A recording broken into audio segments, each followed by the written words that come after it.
Hey, what's up everybody? Welcome back. In this lesson, let's take a look at some tips we can use to modify and restore old vintage photographs. Whether we're scanning those images into our computer or we're simply just taking a picture of them, more often than not, they need a little bit of TLC. So let's jump into it. Let's take a look at some tips we can use to restore those vintage photographs. So inside of Photo Raw here, my first tip for restoring old vintage type photographs that you have either scanned or you've taken an image of is to crop and to level. When we're scanning these images especially, oftentimes we're left with a lot of this unwanted white negative space, and most of the time we scan it in a little bit crooked. So cropping and leveling can ensure that you get rid of those distracting edges and that you make sure the image is level and straight. So with this image here, you can see we have a lot of just sort of unwanted negative space on the outside. And we can also sort of clean up some of these edges here just to focus in on the photograph itself. So to do that, let's just hit C on the keyboard. That's going to pull up the crop tool, C for crop. And I want to mention up at the top tool modifier bar here, this menu here, this is going to open up all of these different overlays. So if you're looking for a specific overlay that you want to use as far as cropping goes, there's all of these different ones that you can access within this menu here. I typically use rule of thirds, and I'm going to use freeform here so that I can sort of freely pull in on these corners. But before we pull in on those corners there and crop it, let's just make sure everything is straight and level. To do that, I'm just going to hover over one of these corners here. I typically use the top right-hand corner. And you can see I get this little rotation option. I can just pull this corner up and down now, and I can rotate it, and I can just view the grid to straighten things out. And I'm sort of trying to straighten the grid out. You can see the grid right here. And I'm trying to line it up with his eyes there and sort of with his gaze there. And I think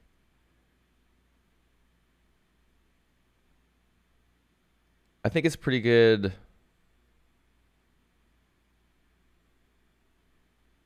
Right there. And it can be kind of tricky because you are dealing with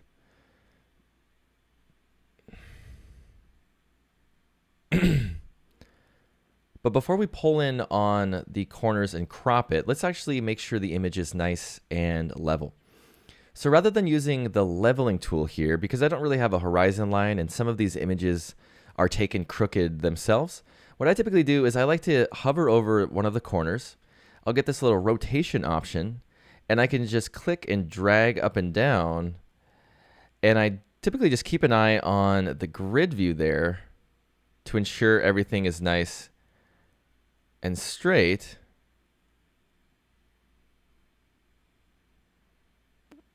And I think right there is about perfect. Nothing too crazy, but if I hit enter, it just sort of straightens up the photo there. So we've leveled everything within the image. Now let's go in and let's crop the photograph. So I'm going to hit C again to go back to my crop view. And let's just pull this in to get rid of any of those distractions on the edges there. Now, totally fine if you want to keep this little film strip bit of it, but I'm just going to remove that just so that we can focus in solely on the photo itself. I may crop that bottom just a little bit too, but perfect. So we've leveled the image, and now we just have our crop overlay on it where we want it. Let's just hit enter to apply. And there we go. We've removed all of those distractions. We've leveled the photograph to ensure that everything is nice and straight and even, and it's looking much better. And we don't have any of that wasted negative space that could be quite distracting to a viewer, especially if we have an image like this where we have sort of a lot going on within the photograph. My next tip for restoring old vintage photographs is to modify the tone of them to bring back some contrast and some detail, especially because some of these vintage images are taken with quite bright exposures. So within Photo Raw, we can dim them down a little bit, still maintain that contrast, and make sure we can see all of those nice details within the scene. So with this image especially, what I'm going to do is I'm actually just going to zoom in. So I'm just going to zoom in so that we can sort of see up close what we're dealing with here. And what I'm going to do is I'm just going to go into my Develop tab. We're going to use our Develop tab, and we're going to use this Tone and Color pane here. And let's go into the Exposure slider, and let's pull it back until we see the detail that we want to see. I think it's probably around -1.85 in the exposure. So you're probably thinking, well, yeah, we can see that detail, but it's still a little bit dim and flat. So what we want to do here is we want to add in a little bit of contrast. Keep in mind that contrast does darken things a little bit. So we're just going to add in a little bit there. And so we've essentially darkened the image. We've added in a bit of contrast to make sure things aren't flat, but we still can't see all of those details. So let's go down to our midtones a little bit. We'll pull up on those just a hair. And then what we're going to do is we're going to head to our white slider here. And with my white slider, because it can get crazy real quick, I'm going to hold down the J key on my keyboard to ensure I can see all of the blowouts if I do create any. And we're just going to pull up on that white slider a little bit to bring back the detail within the photograph there. So let's just hit the backslash key on our keyboard. So this is the original. And with that exposure adjustment. And keep in mind, you can constantly sort of play with that and fix it. You know, if you need a little bit of a darker image there, and then you can pull up on your whites a little bit more. But keep in mind that you will sort of meet this threshold where you are bringing in true whites into the scene. So there is a balance, but by removing that exposure and pulling up on the whites and those midtones and adding in some contrast, you can bring back a lot of those details that were lost in a bright vintage photo.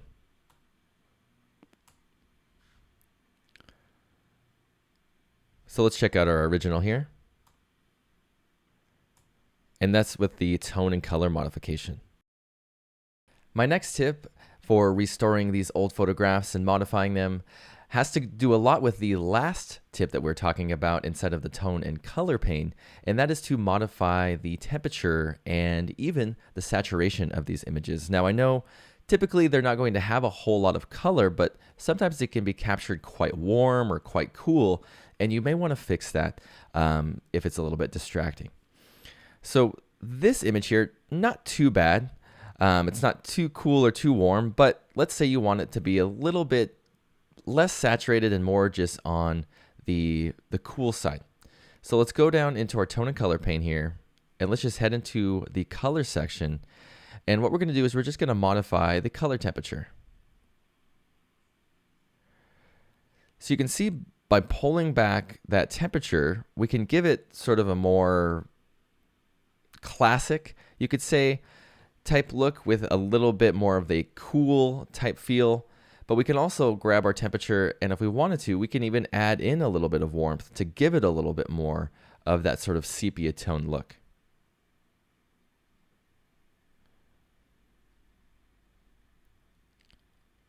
Now, one thing you could always do as well is you could modify the saturation. So if the image is just looking a little bit too colorful or it has too much of a warm or cool tint, you could just modify the saturation a bit and get rid of any of that to, again, maintain that sort of classic vintage look within the scene there.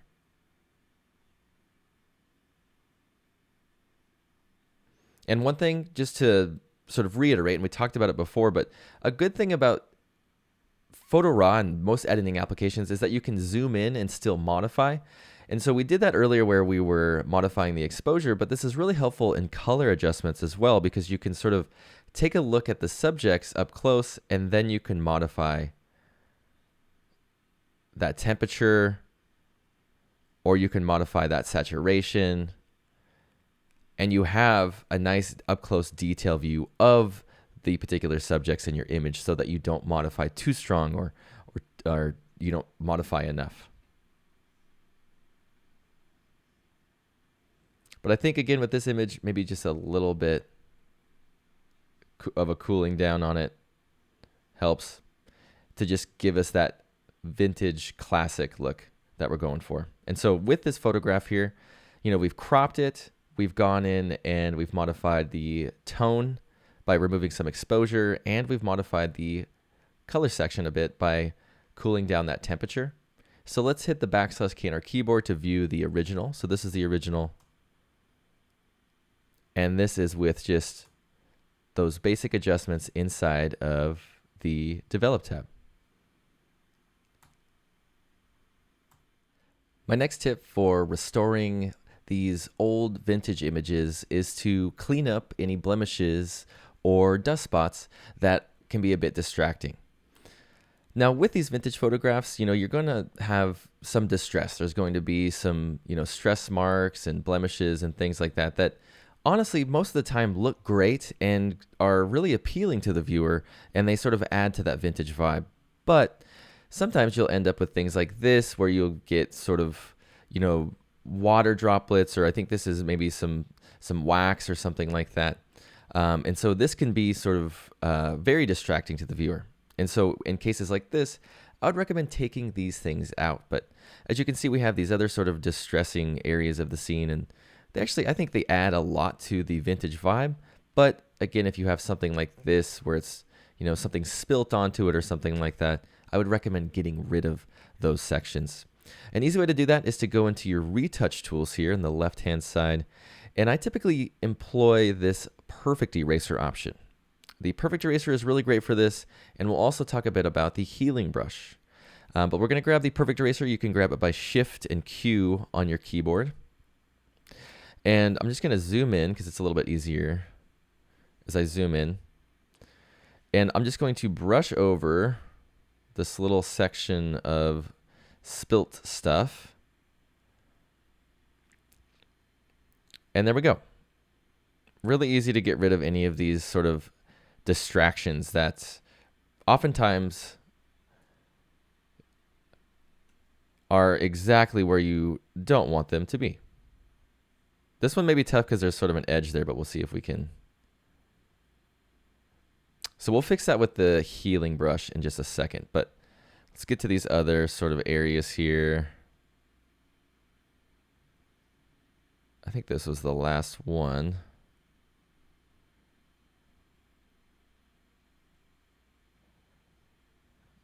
Maybe do one more there. Cool. So I think that's it for those sort of spilt areas. And like I said earlier, we're going to use that healing brush. And this is great for instances like this, where you may have an edge there and you want to clean it up a little bit more precisely. So let's use our retouch tools here, and let's grab our healing brush. And I'm just going to make it a little bit lower, or the brush size a little bit smaller. And I can use the left bracket key to do that. The right bracket key will increase the size. And we're just going to brush over that little point right there. And then let's drag this down, maybe right there. This is the neighboring region, excuse me, the neighboring region that's going to sort of clone itself or heal itself on top of this area right there.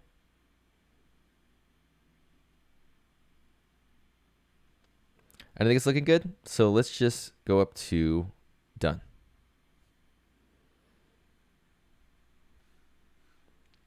So I'm just going to go up to my settings here, and I'm just going to choose reset all retouching tools. So you can see we have a lot of distractions there. But if we go back and we undo that, bada bing, bada boom. Takes them all away really nicely, and we don't have those really sort of distracting spill areas within our scene. My next tip for modifying and restoring these vintage images is to use borders and frames to add in a little bit of interest around the edges, or to add in the desired sort of frame that you're looking for that particular image that you're modifying. So with this image, real quick, I'm just going to use one of those tips we used earlier and just go into the exposure here, pull that back, contrast, midtones a little, and then J key, pull up on my whites there, and I'll probably pull back some exposure and then pull back some whites. But it was just looking a little bit too bright there. I liked it a little bit darker, so Could be a little bit too dark, but I think for what I'm going for, it's nice and detailed there. And then also, I think I'm going to cool it down just a hair. And possibly, yep, desaturate just a little bit. So just sort of a more classic sort of even black and white look there. So let's get into the borders and frames. So with this particular image here, you know, I really enjoyed the sort of elegance of the image, but I do want a nice sort of frame or border on the edges just to give it a little bit more oomph and a little bit more style. So let's add a filter, and let's add the borders filter. Now within the borders filter, there's a ton of awesome borders here. What I typically like to go and do is just go into this more menu, and there's just a plethora of amazing borders that you can choose from here. And pro tip, if you hover over this section, you can just hover over it, leave your mouse there, and then you can use the arrow key on your keyboard to go up and down and find different vintage borders that look nice. And even that border where it adds even just a little bit more, what was that, focusing screen? Even this one where it adds in sort of a little bit more blemishes, you could say, it actually looks really good. I think it adds to, again, that sort of vintage feel into the image. But, you know, there's just a ton in here that you can use to give it a nice feel. I like that one a lot. A really popular one for really making it vintage is this tintype dirty. You can get things really, really vintage there. And another one of my favorites here is the white round key. Yes, this option. This white round key one I think just looks really elegant. Gives it this sort of border there, and then we also have that white frame on the background. I just love it. So let's hit the backslash key on our keyboard to view the original here. And this is the image with a few modifications in the develop. Remember, we removed the exposure to sort of dim things down a little bit, and then we also modified that color a little bit. But the big star of the show is this border here, that black keyline border there, and then that really nice white elegant frame. I think it adds just a nice liveliness to the scene. My next tip for modifying and restoring these vintage photographs is to use local adjustments to selectively apply exposure adjustments into different areas of your photograph.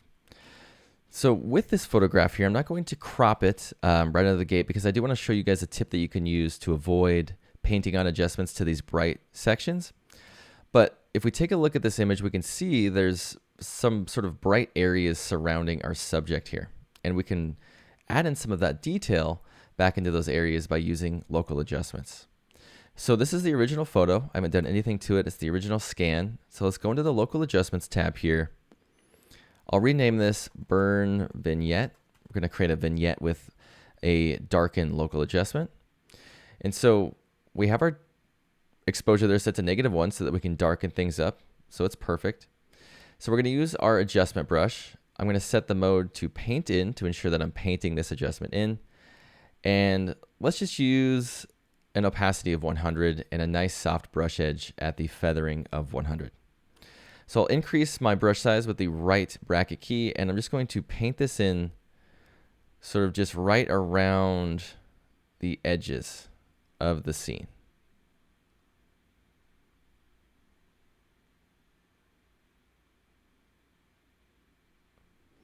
And then I'm going to lower my opacity a little bit, maybe do around 30 or so, and then I'll paint over this mountain section there.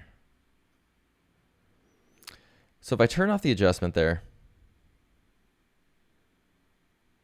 I think it's doing a really awesome job of bringing back that detail that we need to sort of see these different sections of the photo, but we've painted over the lines there and it's covering up that excess white within our photo as well.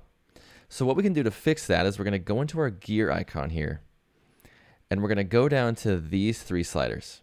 These sliders are going to allow us to protect these particular tones from the adjustment that we're modifying.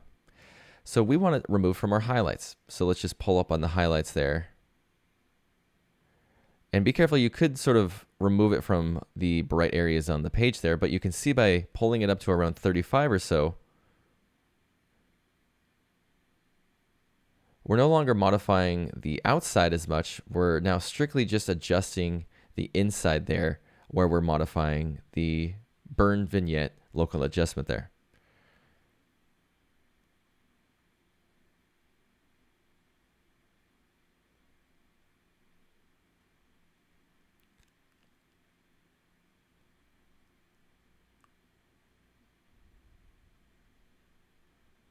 So when it comes to local adjustments, remember that you can always pull back on the opacity to them. They can get quite strong quite quick. So remember, there's an opacity slider here to modify. And remember that this gear icon leads you to these 3 sliders here, which you can use to reduce the effect of this adjustment on those particular tones there. So even with my shadow tones in this area down here, if I want this adjustment to be not as strong down there, I can pull that up and you can see it reduces the effect of that adjustment there. Same with midtones. And we saw highlights, but you can see how great it is at keeping that white area clean so that we're not modifying it. My last tip for modifying and restoring these vintage photographs is to use Resize AI to quickly crop the image, resize to any dimension. You can recover faces if you need to, and it's also a great way to export the image into a particular file type. So I'm not going to do anything into the photo just yet. I think the photograph looks great so far. We don't really need to modify anything as far as the exposure goes. It looks very well exposed. So what we're going to do instead is we're just going to take it right into Resize AI.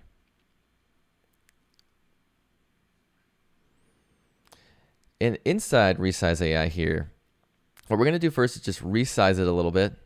If I zoom in, it's quite large, but I just want to maybe double that size. So let's go into the photo size pane here. And I typically like the resize to percentage option.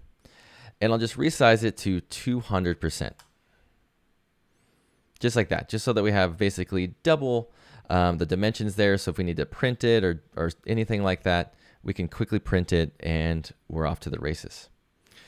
One thing I want to do in here though is I want to bring back a little bit of the face in there. It's just a little bit pixelated, and a great way to bring back the face, especially if you have a nice well exposed image and the face is nice and sharp and in focus, is to use this face recovery option. So I'm just going to enable this there. And you can see it does a pretty great job of bringing back, oops, let's see here, bringing back the face there. Now, because it's using AI, it's quite realistic and quite intense. So if you want it to be toned down, you can always use this strength slider here. And I think just a little bit there, just to bring back a little bit of his face there, looks really nice. We don't need it at 100%, but you can always bring it all the way up there. Now keep in mind that this isn't going to work that well on vintage images where you can't really see the face or you can't really make out what the facial structure is. But in cases like this where it's nice and well exposed and detailed, it does a pretty great job of finding these faces and recovering those details within them. So we'll just go to about there. I think that looks pretty good. And next thing I want to do is just crop the image. So let's just crop by hitting C on the keyboard there. And I don't think I'm going to crop the entirety of the photograph. I just want to save it as a particular file size now, or file type rather. So I'm not going to crop all of the edges up to the frame that it's around. I'm going to leave a little bit of excess white on the bottom there. And the sides and the top. But if we apply that, we have our double the sized image. The face is recovered. Everything's looking great. We've cropped the image. So now all we have to do is just save it as a particular file type that we need. Well, the great thing about Photo Raw is if we go over to this done option here, we don't even have to choose export. We can just choose done. We can now save this photo as any particular file type that we want. A popular file type with these particular images, especially if we're resizing and we want to maintain detail within the photograph, is a DNG. A DNG is a nice file type for this because it tries to maintain as much of that detail and data as it possibly can. So let's just maybe rename this here. I'll rename this military face resize. We can hit save there, and we have a nice saved image of that file in a different file type, and we have it resized, and we've recovered the face. So those are my tips for modifying and restoring vintage old photos that you've either scanned or you've taken pictures of. Thanks so much for watching. I'll see you in the next lesson.